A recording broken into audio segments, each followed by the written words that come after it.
दोस्तों नमस्कार। आज मैं आपको फिर अकबर और बीरबल की कहानी सुनाने जा रही हूँ। आदमी एक और खूबियाँ तीन। एक बार अकबर और बीरबल बगीचे में बैठे थे।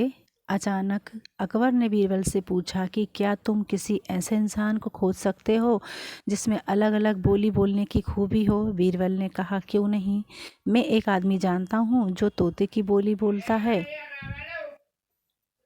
शेर की बोली बोलता है और गधे की बोली भी बोलता है। अकबर इस बात को सुनकर हैरान में पड़ गए।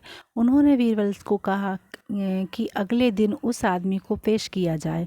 बीरबल उस आदमी को अगले दिन सुबह दरबार में ले गए और उसे एक छोटी बोतल शराब पिला दी।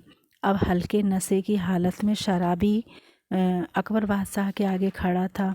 वह जानता था कि दारू पीकर आया है, जानकर बादशाह सज़ा देगा, इसलिए वह गिड़गिड़ाने लगा और बादशाह की खुशामद करने लगा। तब बीरबल बोले कि हुजूर, यह जो सज़ा के डर से बोल रहा है वह तोते की भाषा है।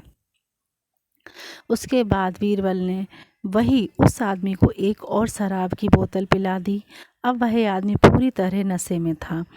वह अकबर बादशाह के सामने सीना तान कर खड़ा हो गया। उसने कहा कि आप नगर के बादशाह हैं तो क्या हुआ, मैं भी अपने घर का बादशाह हूँ, मैं यहाँ किसी से नहीं डरता हूँ। बीरबल बोले कि हजूर, अब शराब के नशे में निडर होकर यह जो बोल रहा है यह शेर की भाषा है।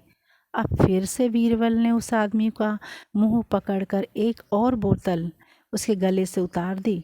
इस बार वह आदमी लड़खड़ाते गिरते पड़ते हुए ज़मीन पर लेट गया और हाथ पांव हवा में भांजते हुए मुंह से उल जलूल आवाज़ें निकालने लगा। अब बीरबल बोले कि हुजूर, अब यह जो बोल रहा है वह गधे की भाषा है।